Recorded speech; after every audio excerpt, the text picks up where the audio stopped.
les voy a contar un chisme que espero que no salga de Latinoamérica. Por favor. Mi nombre oficial es Juanita con diminutivo. Siento que fue una época totalmente mágica por ese contexto en el que pude crecer.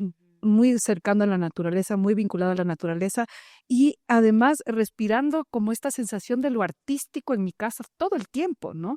Yo todos los días me levanto y miro al cielo y digo, ¿qué diablos? No, ¿dónde estamos? ¿Qué es esto?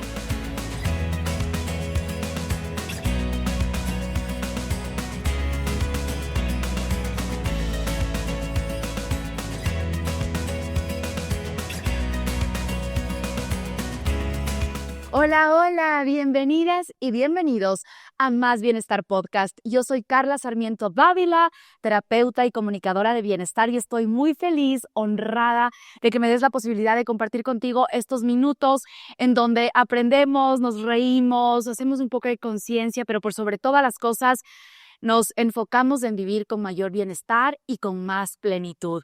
Agradecer como todos los episodios al Hotel Ibis. Gracias por abrirnos las puertas de este espacio en donde la magia sucede. Si tú quieres venir a la ciudad de Quito, este es el lugar ideal para que puedas hospedarte, comer delicioso. El mejor ceviche jipijapa de Quito está aquí. Así que si quieres pasar un momento maravilloso, este es el lugar que te va a recibir como en casa.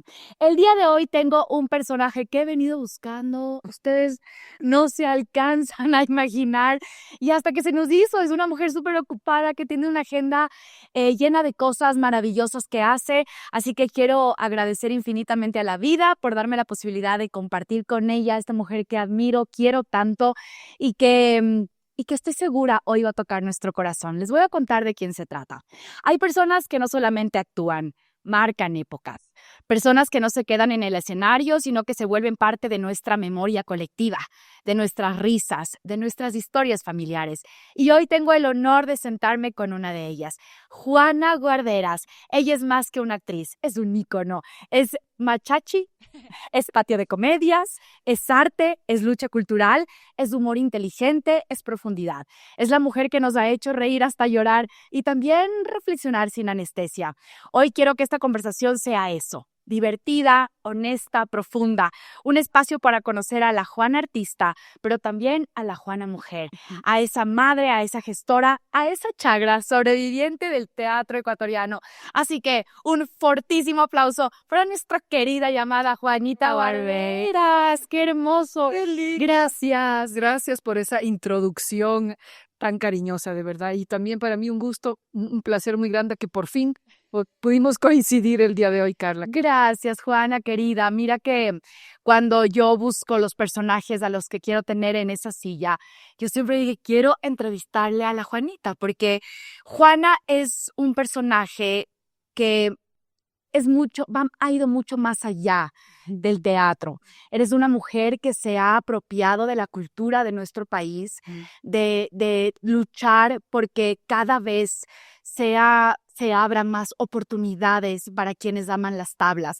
Así que de verdad es un honor tenerte aquí el día de hoy. Mi querida Juana, ¿por qué esto de machachi lo tienes? ¿Por qué machachi le tienes tan en las venas? Porque crecí ahí, porque mi infancia estuvo muy vinculada obviamente a esa tierra machacheña, a ese páramo, a Loasí, que es este bellísimo pueblo mágico que está justo al frente de Machachi, a la línea del tren, al Corazón, a los Ilimisas, al Rumiñahui, al Cotopaxi, haber vivido rodeada de todos estos cerros, de esos páramos increíbles, conocer los ojos de agua, de dónde viene el agua, obviamente impactó potentemente mi existencia, ¿no? Entonces sí, yo le tengo mucho, mucho cariño a Machachichúsek. Sabes que yo hace más o menos un año fui a hacer la ruta de los volcanes de Machachi y precisamente conocí el lugar pequeñito de donde sale el agua y puedes tomarte el agua y puedes mirar lo cristalina que es y de alguna forma puedes entender la magia de la naturaleza, ¿no? Entonces, cómo de una vertiente tan pequeña puedes lograr que una ciudad entera, un país pueda tener este líquido vital, pero por sobre todas las cosas, lo importante que es cuidar ese espacio que nos permite vivir con este líquido que es más que agua, es vida. Es vida, totalmente. Yo creo que mi suerte fue también tenerle a mi papá, a mi taita, Raúl Guarderas, alguien muy, que realmente agarró un amor y un compromiso muy potente con la naturaleza, de mucho respeto, incluso con un vínculo desde la espiritualidad también, desde la cosmovisión andina, ¿no? De ir a los cerros y respetarlos como eso, ¿no? Como espíritus, como dioses, como taitas, como mamas. Entonces, todo ese aprendizaje creo que caló en mí de una manera muy fuerte. Y por eso le tengo mucha gratitud a esos páramos, a esas tierras. ¿Cómo fue tu niñez, Juanita? Yo tengo que decir que de verdad tuve una niñez muy feliz. Sobre todo creo que antes de la escolaridad. Ahí cambió un poco. Pero yo diría que mi primera infancia, de la que además tengo muchos recuerdos, muchos recuerdos, es decir, de mis 3 años tengo muchos recuerdos y soy feliz de poder tenerlos. Qué privilegiada. Entonces, siento que fue una época totalmente mágica por ese contexto en el que pude crecer. Muy cercana a la naturaleza, muy vinculada a la naturaleza y además respirando como esta sensación de lo artístico en mi casa todo el tiempo, ¿no?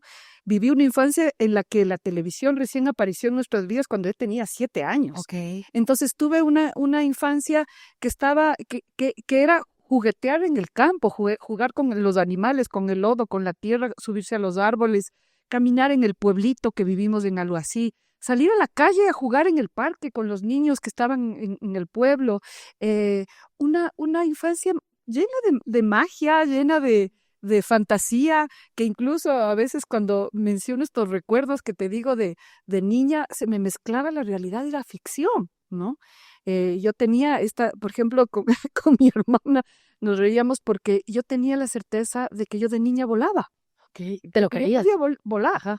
Y seguramente era esta sensación de lanzarse del tapial y que estabas así como suspendido en el aire o lanzarse, subíamos corriendo hasta el descanso de una grada, de una casa antigua y nos lanzábamos del descanso y era esta sensación como seguro de volar, ¿no? Entonces para mí pero era una sensación física que estaba en mi cuerpo, que tenía yo una certeza y que yo creo que eso es algo muy bello que tenemos como seres humanos, que es cuando todavía no tenemos uso de razón, que es esa... Que no juzgas. No juzgas, has tocado un punto ahí clave, no juzgas, se mezcla la realidad y la ficción, la imaginación, estás en otro estado de conciencia, ¿Cuál? estás en una conciencia súper abierta.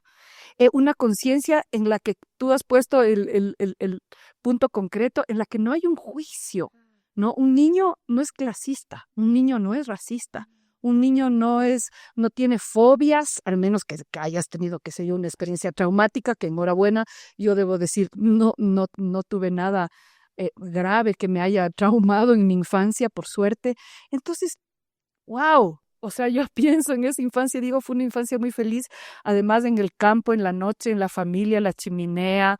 Tengo este recuerdo, Estaría delicioso, con chocolatito. exacto, qué rico. Y sobre todo esta cuestión de mi papá y mi mamá muy vinculados a la literatura, a la poesía, a la música. Entonces, eso nos acompañaba, no había televisión.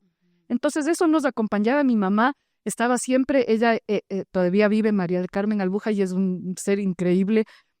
Mi mamá estaba siempre inquieta con el tema de la literatura. Ella, de hecho, mientras nosotros íbamos creciendo, iba terminando su licenciatura en Pedagogía y Literatura. Qué hermoso. Entonces nosotros estábamos todo el tiempo inmersos en lo que ella estaba estudiando, leyendo. Y qué hermoso porque en esa época las mujeres no tenían esa oportunidad No mucho. no todas, No todas. pocas más bien. Así es. Eran contadas. Y no Qué se hermoso daban que tú incluso. exacto. Ajá. Y qué hermoso que tú hayas podido desde chiquita ver cómo tu mamá logró, incluso siendo mamá, Sí, cumplir sus sueños. totalmente.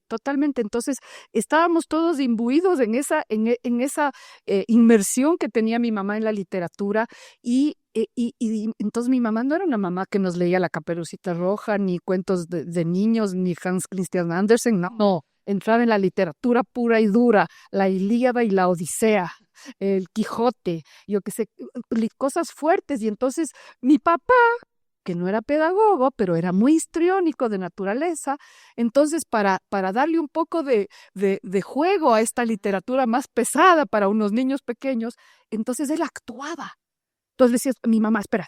Entonces fue más o menos así. Y lo que mi mamá nos estaba leyendo, él lo ponía en escena, en ese rato. Wow. Entonces fue lindísimo. Es decir, tengo unos recuerdos muy, muy bellos. Que te hacen brillar los ojos, Juana, qué hermoso eso. Porque qué lindo, o sea, recordar es volver a vivir, para bien o para mal. Sí. Y qué hermoso que tus recuerdos te traigan ese brillo y que te traigan como esa sonrisa. ¿Qué de esa Juanita chiquita? ¿Te dijeron Juanita o te decían Juana? Yo tengo una cosa que les voy a contar un chisme que espero que no salga de Latinoamérica. Por favor. Mi nombre oficial es Juanita con diminutivo. Es Juanita. Por favor, no se lo digan a O nadie. sea, siempre te dijeron Juanita.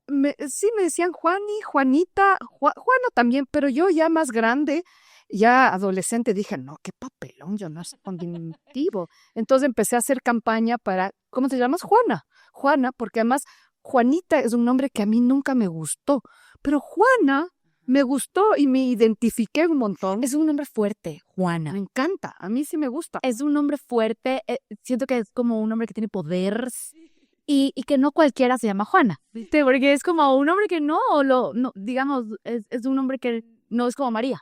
Sí, yo soy Carla María y aquí hay millones de María, sabemos. Pero Juana siento que es un nombre con mucho poder. Así que prefieres que te digan Juana. A mí me gusta mucho. No me enojo que me digan Juanita y un montón de gente me dice Juanita, Juanela, Juani, me dicen de otras formas, pero creo que de los nombres, porque es bien importante, ¿no? El nombre. Claro. Yo creo que el Juana es ese Juana que yo decidí construirme, es el que me gusta. ¿Qué tienes aún de esa niña? ¿Divertida, exploradora, sin juicios? Yo creo que es lo que tengo de esa niña y que me hace muy feliz es que todavía no he perdido el deseo de jugar. Y que eso es el teatro, ¿no? Que eso es la actuación, ¿no? En otros idiomas, actuar, en francés se dice jouer de teatro, ¿no es cierto? Es como juego, ¿no es cierto? En inglés, una obra de teatro es play, es un juego. Entonces yo siento que eso fue para mí el teatro, fue como esta posibilidad ya en la adolescencia de que yo me aferré mucho a mi infancia, porque tuve una infancia tan bella que a diferencia del resto de mis amigas, por ejemplo, que todas querían ya rápido ser señoritas, ser mujeres, ya pintarse, ya tener los enamorados, ya no sé qué, ya no sé cuánto, yo quería jugar. Y entonces empecé un poco a convertirme en un ser como muy introvertido, porque empecé a sentir así como una sensación de no pertenencia. Como que no encajaba. No encajaba y decía, ¿y ahora? Y me sentía así en esa adolescencia. Tuve una cuestión como bien existencial, así, ¿no? Ni Juana ni Chana, ni de aquí ni de allá, o sea, Claro. ¿dónde me ubico? Y entonces ahí encontré el teatro. Bueno, el teatro ya era parte de mi cotidianidad, pero ahí me di cuenta, dije, este es el espacio de juego que yo no quiero perder. En esta especie de síndrome de Peter Pan que de alguna manera tenía yo de no querer ser niña.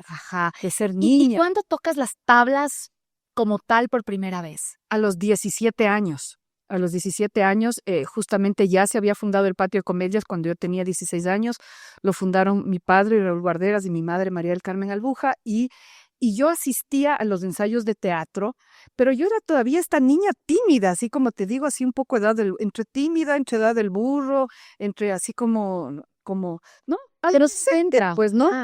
Que yo no pienso, te es encuentras. una edad compleja esa, bien Sí. compleja. Entonces yo me acuerdo que estaba así como retraída, sentada atrás, viendo los ensayos. Es una edad compleja minimizada. Minimizada. Porque yo siento que vemos al adolescente como, no le hagas caso. Sí. Esta es adolescente, en la edad del burro, ciérrale la puerta. No. Pero ahora que lo ponemos así, como en este contexto, el adolescente, bueno, la palabra adolescente es de adolecer, ¿no? Claro. ¿De qué adoleces? Entonces, es como más bien empezar a mirarle con más atención porque hay algo que necesitas. es que es una transformación brutal la adolescencia. De pronto tu cuerpo de un día para otro Ya se no es- transforma, ya no es el mismo y tu psiquis ya no cabe en ese cuerpo. Tienes que darle chance al cuerpo a tu psiquis de adaptarse a este nuevo cuerpo, ¿no? Entonces Tal. es complicado. Yo puse mucha atención en mis hijos en sus adolescencias porque me acordé de la mía. Qué Y, hermoso. y me acordé que también yo no tuve mucha capacidad de expresarme, de decir, esto siento, pero tengo estos recuerdos. ¿Por miedo, Juan? mm, sí, yo creo que como temor, timidez, como que no entender, no poder ponerlo en palabras, no poder verbalizar, no poder expresar. Esto me pasa. ¿No? Yo me acuerdo, solo me acuerdo una imagen de mí misma con esta sensación de no pertenencia, en que me acuerdo de mí misma sentada en una ventana, en el marco de una ventana, y, y me acuerdo que era una ventana que tenía como un marco hacia afuera y el vidrio, y me acuerdo que yo cerré así como la ventana y me quedé así y dije, voy a jugar a que soy invisible. Era bien existencial ese momento, te debo decir, voy a jugar a que soy invisible, a que no estoy. ¿No? Y me acuerdo, y era esta sensación de que veía que subían y bajaban, ¿no? Mis hermanos, mi papá, mi mamá, y yo jugaba como, No no estoy. estoy, no estoy. Entonces, sí era como, sí fue un momento fuerte. ¿Y un momento fuerte. que marcó tu vida? Yo creo que lo que marcó el poder salir de eso, eh, esta sensación de no pertenencia, fue el teatro. Esa fue mi tabla de salvación. Eso te iba a decir, o sea, Esa fue tu lugar en donde encontrar, pero ¿cómo es la vida, no? Es tan, ¿tú crees en Dios? Sí, es decir, yo creo en la divinidad, creo en mi propia divinidad y creo que hay un misterio que puede llamarse Dios, que puede llamarse Gran Espíritu, que puede llamarse Alá, que puede llamarse como quiera, pero estoy enamorada, Algo estoy enamorada de ese misterio. hermoso. Estoy enamorada de ese misterio de eso que no tiene respuestas, yo todos los días me levanto y miro al cielo y digo, ¿qué diablos? No, ¿dónde estamos? ¿Qué es esto? ¿Cómo lo logra? Esto es, Y te decía te hacía esta pregunta porque yo creo que Dios, la divinidad, como lo queramos llamar, para mí sí, Dios, yo no tengo una religión, pero sí una relación con él. ajá, Y, y siento que te pone por algo. Cada cosa que a veces uno no lo entiende, ujú, y dices como, ¿por qué estoy así? Es por una razón específica y en tu caso fue porque tenía que conducirte hacia tu propósito de vida. seguro, de seguro. Ahora que tú lo dices así, lo expones y lo verbalizas tan claramente, seguro que sí. Porque tal vez si no era por eso no llegabas a las tablas, no llegabas al teatro y no te encontrabas con eso que es tan tuyo además. Sí, y que además yo siento que el teatro y el espacio del arte en general es como un espacio desde donde ves la vida de otra forma. Y yo siento que eso ha sido algo, que es algo muy fuerte en mí, muy fuerte. Yo a un momento de mi vida también quise como romper los esquemas, ¿no? Sentí que, Rebeldona. sí, yo sentí que era como que, wow, o sea, hay como mujer de esta época, ¿no es cierto? Yo fui adolescente en los 80s, digamos, en los 80s había como unas metas que cumplir, ¿no? Y además yo estaba en un colegio religioso en el que esas metas que cumplir estaban súper trazadas, ¿no? A los 15 años tenías que entregar el ajuar del bebé, a los 15 años. Dios mío. Y yo quería jugar con las muñecas, no tejer para el guagua. ¿Me entiendes?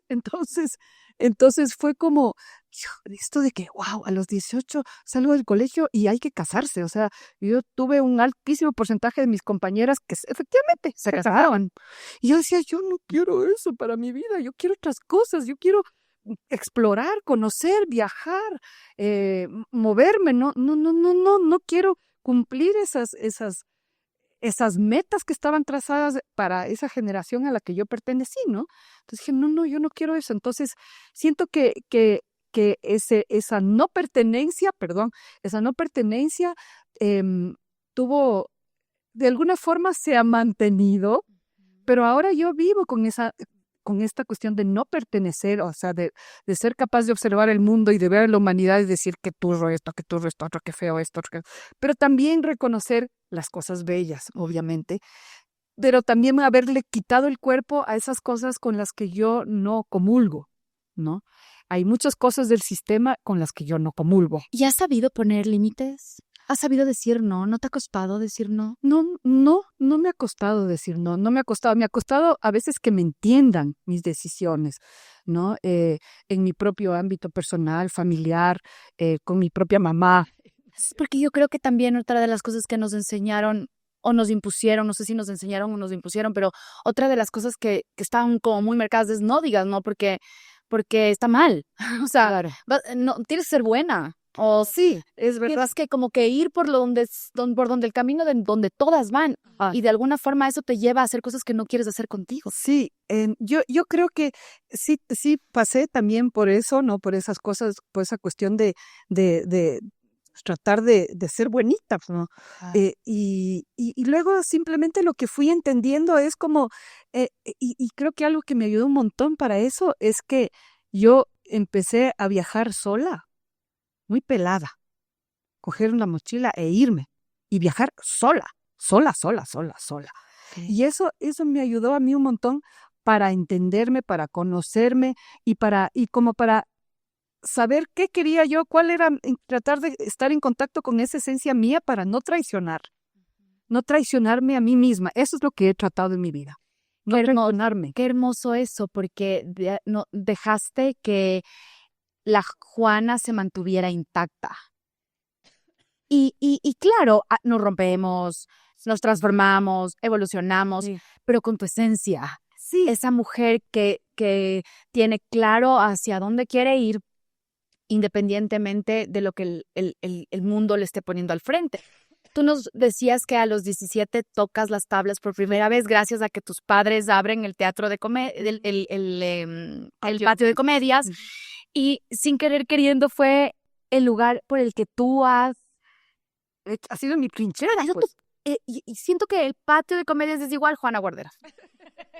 O sea, es que es tan tuyo, tiene tanta tu esencia, tiene tan tu personalidad que hicieron algo donde tú empezaste a brillar y donde de alguna forma tú lograste, no sé si lograste o has trabajado para que el teatro en el Ecuador sea visto de una manera distinta. Tenga un lugar, una presencia. Correcto. Sí, o sea, yo creo que sí, mi batalla ha ido por ahí también, obviamente, y no solo mi batalla, sino mi gusto, mi placer, mi deseo, no solo ha sido desde el lado de la lucha, sino también desde la bendición y desde la suerte, digamos, el privilegio inclusive de hacer lo que me gusta y de hacer lo que amo.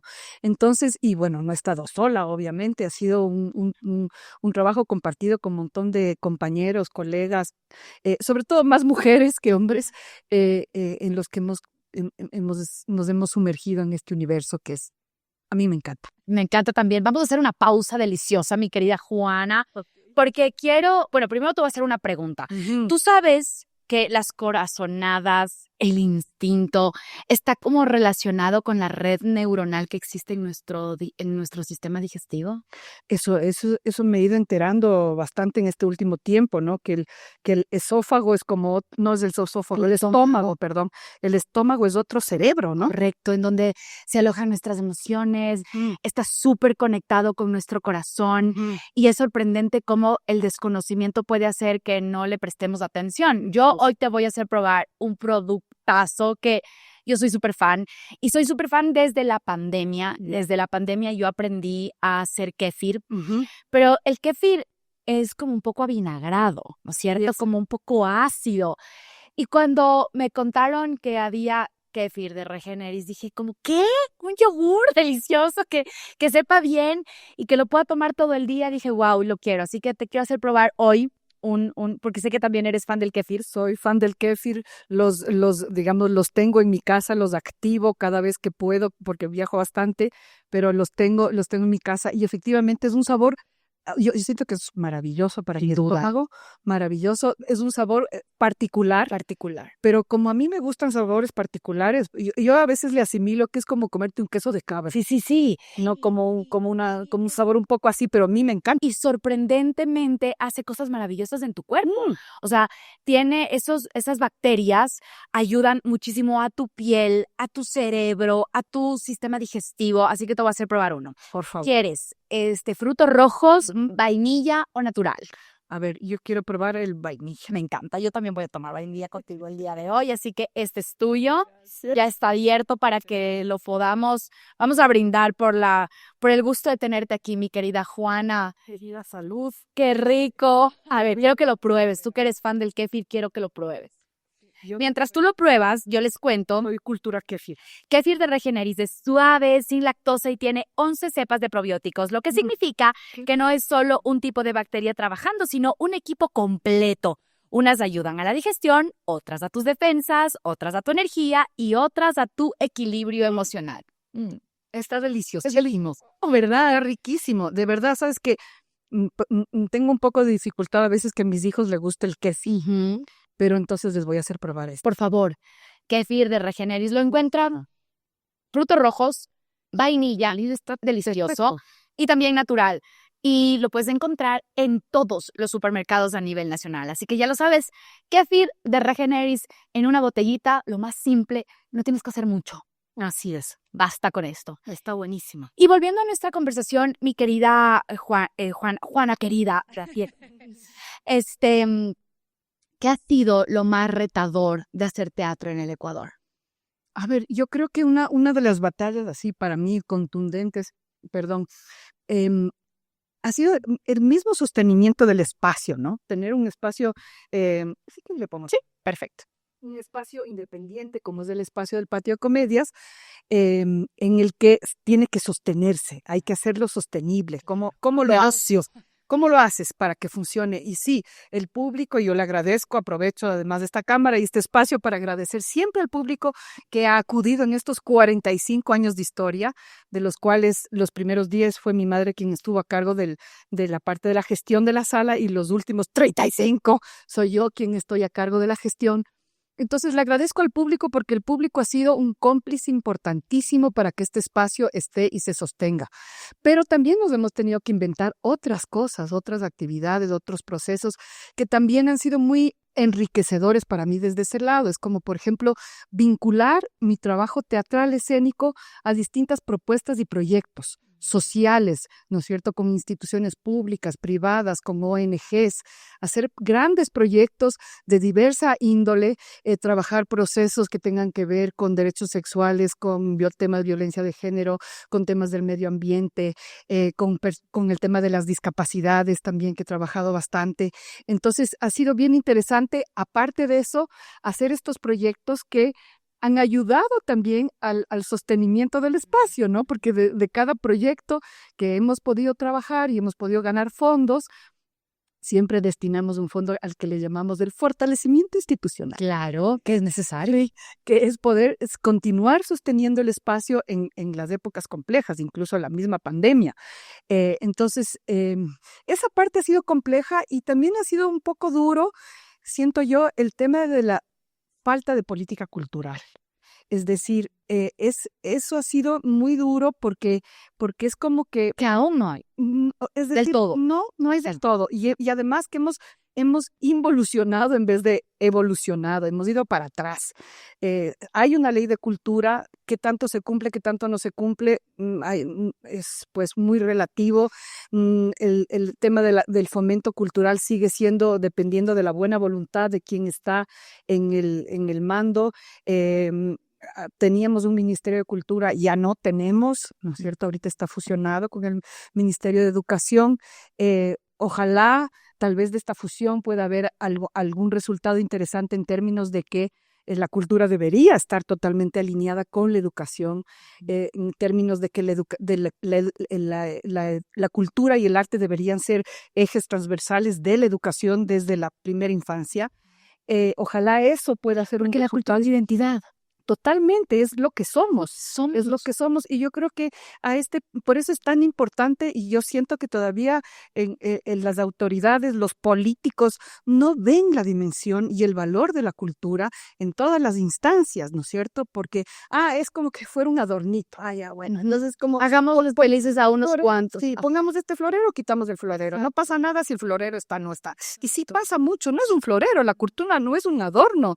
La cultura es esta esencia de lo que somos, esta esencia que nos permite además sostener este tejido social como país. La cultura es justamente, que es lo que yo siento que al Ecuador le hace falta. El Ecuador necesita hacerse una terapia cultural. Total. El Ecuador necesita conocerse a sí mismo para amarse a sí mismo, porque no tenemos una buena autoestima. Estamos todavía viendo lo de afuera y siempre lo propio, lo de aquí, lo criollo es runa, mal entendido el término runa, que quiere decir hombre en quichua o gente en quichua, y runa es como que fuera algo de última, y de pronto hay un montón de cosas que no logramos sostener, y que yo veo que otros países que han pasado por el mismo trance que estamos pasando nosotros, como México o como Colombia, ¿cómo se han sostenido estos países? ¿Cómo no se han desgranado? Por su cultura. Total. Porque el colombiano y porque el mexicano conoce su cultura, es orgulloso de su cultura, Ama su cultura, su gastronomía, su historia, sus artes, y es orgulloso de eso.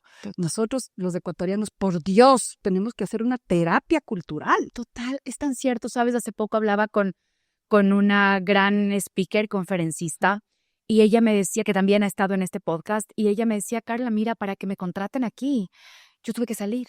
Claro. O sea, yo para ser valorada. Aquí golpeaba puertas diciéndoles que les doy gratis, ¿ya? Imagínate. Y no me recibían. Tuve que buscar la manera de salir, para que ser me valorada. contraten afuera, y hoy que he estado en Colombia, en México, en Dubái, hoy me llaman y me golpean la puerta y me dicen, te quiero en esto. Claro. Qué triste, y es tan cierto, porque afecta en todo. Así es. Afecta en todas las áreas, no es solamente para los músicos, no es solamente para las actrices y actores, es como empezar a observarnos como esta identidad de la que tú hablas. Mi querida Juana, ¿cuándo te das cuenta de que la risa era lo tuyo? Porque digamos que actuar, bueno, ya voy a hacer teatro, pero hacer reír, dicen que es más fácil hacer llorar que reír. A ver, yo creo que cuando era niña, mi papá tenía una capacidad histriónica y del humor impresionante. El humor era algo súper cotidiano, era algo que estaba en mi casa todos los días. Mi papá hacía chacota de todo. Era divertido. Del almuerzo hasta... Era estresado también y callado, pero tenía su lado divertido. Y el lado divertido de mi papá era increíble. Entonces, yo conviví con el humor de una manera también muy natural, ¿no? Orgánica, como se dice hoy. Totalmente orgánica. Y mi papá tenía, por ejemplo, siempre esta capacidad inmensa. Mi papá no hablaba ningún otro idioma. No hablaba inglés, no hablaba... Pero, por ejemplo, tenía un oído para poder imitar los acentos de todo lado. Entonces, yo le escuchaba eso a mi papá y me parecía súper divertido y empecé a jugar con eso. Entonces, yo me acuerdo que algún rato llegaron los chilenos, pues entonces yo empecé a hablar como chilena, no sé qué, no sé cuánto, chiquita. Y te diste cuenta que también era tuyo. Mis hermanas, a ver, hable como chilena, a ver, hable como no sé qué, a ver, remedela a la profesora no sé cuál, a ver, no sé cuál. Entonces comencé a entender que ahí había un juego, y que era un juego poderoso. Claro. Que el humor era un juego poderoso. Todo sobre ti. No necesariamente por... O sea, no, pero todo... atención. Sí, pero claro, porque sí, digamos, dentro de todo, esa timidez de la que hablábamos en la adolescencia, que no te hacía como sentirte perteneciente a algo, era como que, hey, aquí sí estoy. Tal vez no como Juana Guardera, estoy como un personaje, pero soy. Exacto. Entonces empecé a entender eso, y en el colegio, justo cuando tenía unos 14 años, había una cisterna que era como una especie de escenario, que nos tomamos ahí entre algunas amigas y así hicimos un club de teatro, y además hacíamos chacota, sobre todo yo, cuarto, quinto y sexto curso del colegio, que creo que es ahora primero y segundo, tercero de bachillerato.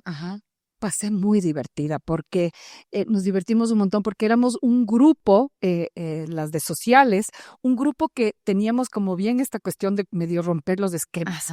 Y entonces todos los días nos imaginábamos y planteábamos cosas, qué hacer para armar, y armábamos una especie de performance, así como de happenings, así. Me acuerdo que teníamos un libro de ética que era aburridísimo, insoportable, y un día decidimos todas que le íbamos a enterrar al libro de ética. Y entonces hicimos, había lógica y ética. Había lógica y ética. Y entonces me acuerdo que agarramos ese libro, ese libro hicimos todo un pasacalle como fúnebre y le fuimos, y los profesores nos veían, ¿qué están haciendo? ¿Por qué? ¿Qué pasa? Y hacíamos cosas así todo el tiempo súper, súper locas. Irreverentes. Entonces era un grupo bastante irreverente, pero al mismo tiempo era un grupo que tenía un buen nivel académico. Entonces nos sancionaban por un lado, pero por el rato que había que sacar la cara por el colegio, era a nosotros a quien nos llamaban, vayan al libro leído, vayan a representarnos qué. Entonces no les quedaba más que amarla. Daba más, entonces éramos de las que llegábamos al lunes cívico, me acuerdo que era el lunes cívico donde te revisaban el uniforme y todo. Entonces había toda una lista de cosas que no te podías poner en el lunes cívico o en general en el colegio, y pues íbamos todas rompiendo todas esas normas, que si no hay que maquillarse íbamos maquilladas, que si no hay que ponerse cintas de otros colores que no eran del uniforme, colorinches totalmente, que si es que la falda tiene que estar hasta aquí, no sabes, va a estar acá. Todo. Entonces me acuerdo que parecíamos qué sé yo, parecíamos un desfile de clowns ahí, todos, ¿no? De todo lo que no se tenía que hacer. Entonces ahí yo entendí algo que para mí ha sido terapéutico toda la vida, que es aprender a reírme de mí misma. Ese creo que es de los poderes más fuertes del humor. El poder entender, el poder hacer chacota de mí misma, reírme de mis propias cosas, de mis propias torpezas, de mis propias dificultades, de mis propias ridiculeces. Y no tenerle. Y eso nos cuesta. Sí. Yo creo que nos cuesta un montón. No, yo siento que una de las cosas más duras del ser humano es que tiene vergüenza de uno mismo. Sí. Aparentamos, ¿no? Esa cuestión de aparentar. Exacto, y como que te da vergüenza equivocarte. Sí. Te da vergüenza fallar. Sí. Te da vergüenza no haber sido. No, y empiezas a hacerte chiquito. Exacto. Con lo que podría... Te auto boicoteas. Ajá, claro. Sí. Y siento que ese poder de reírte también te da la capacidad de verlo desde una perspectiva distinta. No es tan grave como parece que es. Efectivamente, el humor es una medicina para dejar de solemnizar las cosas. ¿Es catártico para ti? Absolutamente. Total y absolutamente. Y creo que es súper necesario, ¿no? Y de hecho a mí además me gusta mucho el humor negro. Es decir, ese humor un poquito más ácido, ¿no? Hay esta serie que me encanta a mí esta serie. A mí me gusta mucho el humor argentino, me encanta ese humor negro de los argentinos. Y hay esta serie División Palermo. No he visto. Que habla, mira, es una serie que habla con humor sobre la discapacidad. Eso no es algo fácil de hacer. Y está tan bien hecho. Yo digo, ahí está. Ahí existe esa posibilidad de desolemnizar todas las cosas a las que les tenemos temor, ¿no es cierto? Porque es una forma, el humor tiene una posibilidad de ponernos a todos, yo digo, el humor iguala. Sí. Los pone a todos en el mismo lugar. No, en el mismo lugar. Tal cual. Este ejercicio del bufón y el rey. ¿Quién es el único que le puede decir al rey? El bufón. Es del humor. Es del humor el que le puede decir, a ver, mijo, siéntese aquí, mirémonos a los ojos. Y toque tierra. Ajá. Y toque tierra. Oye, Juana, supongo que esta pregunta te la hacen siempre, pero no quiero dejar de ser de las que te hace esta pregunta, y es sobre las marujas. Ajá. Porque siento que, bueno, yo crecí con las marujitas, ¿me entiendes? O sea, veía a mi abuelita, veía a mi mamá y veía yo. O sea, entonces mi hija sabe de las marujitas. Entonces, digamos, es algo que ha logrado unir generaciones. Ha trascendido. Y las ha unido, porque yo la veía con mi mamá y mi abuelita, ¿me entiendes? O sea, era algo que lo disfrutábamos en familia. Claro. ¿Cómo marca tu vida las marujas? Impresionante, de una manera muy potente, además impredecible, además insospechada. Yo tenía, cuando estrenamos La Marujita se ha muerto con leucemia, este texto de Luis Miguel Campos, yo tenía 24 años más o menos. Ya había estado haciendo otras cosas de teatro, de hecho de la misma dramaturgia de Luis Miguel, que es un dramaturgo que a mí me encanta y que le recomiendo a la gente que conozca la dramaturgia de Luis Miguel, incluso sus obras grandes, sus obras de gran formato, que son muy bellas. había ya leído varias obras de Luis Miguel, habíamos intentado poner en escena algunas de sus obras, y de pronto se complicaba porque eran justo obras de muchos actores de gran formato y se complicaba la puesta en escena, el financiamiento, la disponibilidad de los tiempos de todos. Y de pronto un día Lucho nos dice, miren, tengo este juguetito escénico, dice él. Y lo leemos y yo digo, ay, qué divertido esto. Y entonces, pues decidimos poner en escena esa obra. Luis Miguel la iba a dirigir y luego se fue a trabajar en la película de Juan Esteban Cordero, en la película Sensaciones. Y entonces invitamos a Guido Navarro a que nos dirija. Y lo hicimos, mira, sin pretensiones, cero pretensiones. Guido desde el principio nos dijo, mira, yo quisiera abordar esta obra desde el lenguaje del teatro gestual, entonces vamos a hacer primero una exploración sobre este lenguaje. Hicimos con el Guido como maestro, increíble maestro, vamos a hacer un taller contundente sobre todas las herramientas que vamos a usar para crear esos personajes. Entonces entramos en todo el universo del teatro gestual, de la escuela de Jacques Lecoq, estudiar ahí justamente el clown, el buffon, la comedia del arte, nutrirnos de todas esas fuentes para armar estos personajes. Entonces fue muy bello porque nosotros primero creamos los personajes y luego nos metimos en la puesta en escena y ya en el texto y ya nos fuimos apropiando del texto de una manera contundente, tanto que yo creo que del texto original de Luis Miguel nosotros siquiera debemos haberle cambiado un 30 o 40%, o sea, le nutrimos muchísimo y más. siento que las marujitas hablan mucho de lo que tú hablabas hace un momento, que es la idiosincrasia, la realidad de nuestro país, la ternura, el chisme. Claro, lo que vivimos, claro, sabes que eso fue bien interesante porque yo me acuerdo que cuando estrenamos la obra, mi papá, un poco crítico, me dijo, sí, está bonito el sainete, me acuerdo que nos dijo así como un poquito, como un poco dudando, ¿no? Un poco, no despectivo, pero como, sí, está bonito, como es. Y yo sentí que lo que habíamos hecho, que este proceso de sumergirnos en esa diversidad, de sumergirnos y poner sobre el tapete un tema que todavía es vigente aquí en el Ecuador, que es el regionalismo, somos un país súper regionalista, súper regionalista y no logramos y haber podido hablar de eso, de esa manera tan ligera, aparentemente sin sustancia, pero Pero que tocaba. Pero claro, por supuesto. Entonces, ¿cómo se confrontaban las tres viejas de las tres regiones, ¿no? ¿Cómo se confrontaban? Pero al mismo tiempo, cuando había que unirse, Ahí estaban juntas, eran una manada, ¿no es cierto? Eran país. Entonces, eso creo yo que fue bien interesante. Y luego, el mismo hecho de haber hecho un trabajo tan potente desde los personajes nos permitió trascender la dramaturgia de Luis Miguel y hacer ya dramaturgia con los personajes. Es decir, nosotros que ya les dimos vida y les dimos esencia, pudimos también hacer otras obras, una suerte de spin-off de Las Marujas. Entonces hicimos...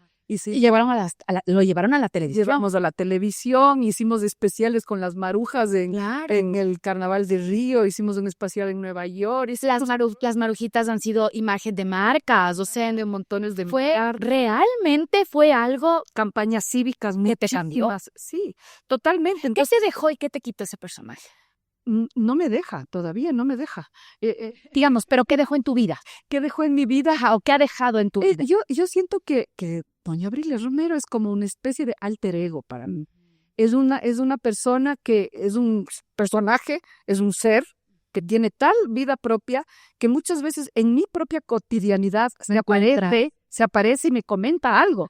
Entonces, pero vele ese cómo maneja, qué falta de gracia, cualquier cosa de pronto viene en medio del tráfico y ¡pac! Es un comentario que no es mío, es de ella. Claro. Es de ella. Entonces sí es un poco esquizoide, no sé, pero es un personaje que me habita y que, o sea, que está hasta en mis sueños. Yo sueño con ese personaje. Entonces es una especie de alter ego que yo siento que está, sí, que me acompaña todos los días. ¿Y qué crees que Abrilia te quitó? ¿Qué me quitó? A ver, yo creo que tuvimos el temor junto a Elena Torres y a Marta Ormaza, cuando los personajes estaban en todo este apogeo, los 2 primeros años. Un día nos sentamos las tres y dijimos, tenemos que matar estos personajes. les quisimos matar, así como el Quino cuando quiso matarle a la Mafalda, pero bueno, el Quino después de años. Nosotros a los 2 años dijimos, hasta aquí llegamos. De hecho, hicimos convocamos a una temporada diciendo las marujas se despiden, hasta aquí se va. Fin. Hicimos una temporada en el Teatro Sucre donde hacíamos 3 funciones diarias y las 3 funciones diarias se repletaba y estaban los revendedores y daban las vueltas, la cola del público hasta 3 cuadras más allá, y uno de esos días, las 3 paradas ahí en el balcón del Teatro Sucre, mítico, de la mítica plaza del teatro, a las 3 se nos fueron las lágrimas, dijimos, ¡wow! ¿Qué hicimos? Y ahí entendimos que los personajes y las marujas ya no nos pertenecían, sino que le pertenecían al público. Entonces, yo en un momento pensé en esta pregunta, ¿qué me quitó ese personaje? Tal vez me quitó el hecho de que nos pudieron haber encasillado solamente en, ellas son las marujas y no hacen nada más que las marujas. Pero yo luego ya no le tuve temor a eso, porque siento que fue un ejercicio importante de humildad, el de entender que no era nuestra voluntad el matar a esos personajes. Les pertenecía ya a la gente y que los íbamos a tener y que los íbamos a mantener con amor, con humildad. Y creo que la diferencia también de haber hecho esos personajes desde el amor, desde el respeto y desde la admiración, porque yo no soy cuencana, y hacer un personaje de una cuencana y ser aceptada en Cuenca y querida en Cuenca, porque de verdad yo le agradezco mucho a la ciudad de Cuenca por aceptar mi personaje, pero siento yo que es porque nosotras cuando exploramos los personajes, los exploramos desde el respeto, desde la admiración y desde el amor. Yo desde muy niña amé la cultura cuencana, amé Cuenca, amé. Entonces yo amo, hago ese personaje con todo el amor del mundo. Entonces ahí no hay un desprecio, ¿me entiendes? Ahí, porque muchas veces cuando se trabajan ciertos estereotipos de personajes, puede haber un desprecio. Claro. No puede haber un mal manejo de eso, ¿no? ¿Cómo atraviesa el dolor Juana Guarderas? A ver, para mí el dolor ha estado menos mal también atravesado del humor. He podido mezclar la risa y el llanto, y cuando me haces esta pregunta me emociono porque creo que ha sido algo bien bello en mi aprendizaje, en el caso de mi papá, por ejemplo, que tuvo un Alzheimer de 14 años. ¿Cómo pudimos como familia vivir y convivir con el Alzheimer? Y una de las cosas que siento yo que fue una herramienta maravillosa fue el humor, fue la alegría, ¿no? Mi mamá, que es coach, que le digo yo, ella nos dijo, no, Alzheimer empieza con A y vamos a vivir el Alzheimer con las 3 A's: aceptación, amor y alegría. Entonces, siento que ha sido un tránsito bien bello, porque pudimos, como ahorita, puedo emocionarme, puedo llorar, pero puedo reír, y podíamos reír con lágrimas de las circunstancias que tuvimos que vivir con el Alzheimer de mi papá. Entonces, mi madre nos recordó, nosotros no somos una familia trágica, esto no es una tragedia, esto lo vamos a vivir así. Y lo pudimos hacer, y fue bien bello. Gracias. Gracias por abrir esa parte de tu corazoncito y contarnos de esto, porque a veces siento que nos hace falta mirar el dolor con amor, con alegría y con aceptación, porque siento que le huimos. Así es. Y queremos como sobrepasar rápido, que pase rápido, pero eso no lo controlamos. No. Y lo único que sí controlamos es cómo vamos a elegir vivir el proceso. Ese día a día, exactamente, ese día a día. Yo recuerdo una vez que te hice una entrevista y tú me dejaste con una frase que la he guardado en mi corazón, y es: ¿cómo surfeas las olas? Y yo me acuerdo que esa vez estábamos en FM Mundo, te entrevistaba en el programa, y hablábamos de esto, ¿no? De cómo a veces uno tiene que surfear la ola del dolor, o tiene que surfear la ola de algo bueno también, ¿no? Porque claro, estás en ese pico alto, en donde tal vez estás disfrutando, pero luego te caes o luego te hundes. Y me gustaría, mi querida Juana, que ya como para ir cerrando este espacio que de verdad ha sido para mí no sabes, no, espero que lo hayas disfrutado tanto como yo. Muchísimo, muchísimo. Y te agradezco, ¿sabes qué, Carla? Un montón que hemos podido tener una conversación como fluida e impredecible, porque a veces uno va a una entrevista y es como que ya sabes las preguntas y ya sabes las respuestas. Entonces, qué chévere que es poder tener una conversación en la que no está nada predecible. Ay, me encanta que lo hayas disfrutado así. Me encantaría que le digas a la gente que nos mira antes de pasar a nuestro segmento de respuestas rápidas, cómo pueden vivir en aceptación, en alegría y Amor. y sobre todo teniendo la capacidad de amar lo que el momento te quisiera hacer odiar. Ajá. Yo me acuerdo también, y también me voy a emocionar, pensando en la Marta Ormaza, mi compañera de las Marujas que atravesó el cáncer y que falleció en el 2018. Y entonces la Marta decía, no hay que preguntarse por qué me está pasando esto, sino para qué. ¿Para qué? O sea, para que aprendamos que además en el caso de la Marta, yo creo que es en el caso de las enfermedades o de los procesos duros, no es solamente la persona que los tiene que atravesar, sino a quienes estamos en su entorno. Entonces, el cáncer de la Marta, como el Alzheimer de mi papá, fueron un aprendizaje brutal para todos nosotros, para mí, ¿no? Entonces, yo me acuerdo que me iba a visitarle a la Marta en la clínica, así, iba así como tratando de llevar un montón de herramientas, así como para estar ahí, para apoyarle, para darle energía, para darle luz. Y de pronto resultaba lo contrario. Era ella. Era ella la que me daba, la que yo salía de visitarle a la Marta como si hubiera hecho 3 horas de sesión de yoga y de meditación. Salía con un nivel de iluminación, de conciencia, de estar como relajada, de un aprendizaje brutal. Entonces la Marta también en ese sentido fue una maestra y una hermana para mí en muchas cosas. Tuvimos broncas también, por supuesto, obvio, pero ese momento fueron momentos bien potentes, bien bellos, bien, qué lindo. De verdad me acuerdo, tengo su cara aquí y me emociono un montón porque qué maestra.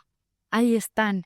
Y qué hermoso es reconocer que todas las personas, independientemente de lo que nos dejan aprendizaje. Absolutamente.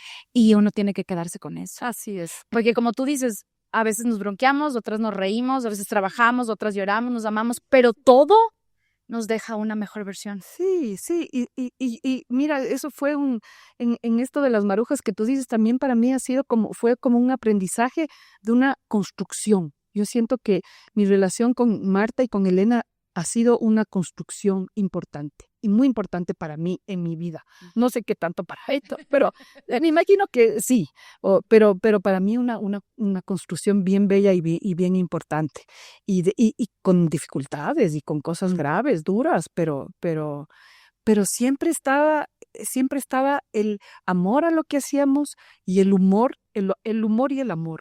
El humor y el amor. Vamos a entrar a un segmento de preguntas y que las respuestas son así rápidas, lo primero que te salga. ¿Un olor que te devuelve a tu infancia? El olor a chilca. Y esa es una hierba. Sí, Ajá, qué rico. ¿Un personaje que te encantaría interpretar? Juana la Loca. ¿Algo que te da risa siempre? La desgracia. Dios mío, soy terrible para reírme de la tragedia también. ¿Una frase que te repites cuando las cosas están duras? Estoy avanzando, poquito a poco, pero estoy avanzando. ¿Tu lugar preferido en el mundo? Chuta, yo, ñuca, yactaf, que cómo le amo esta tierra.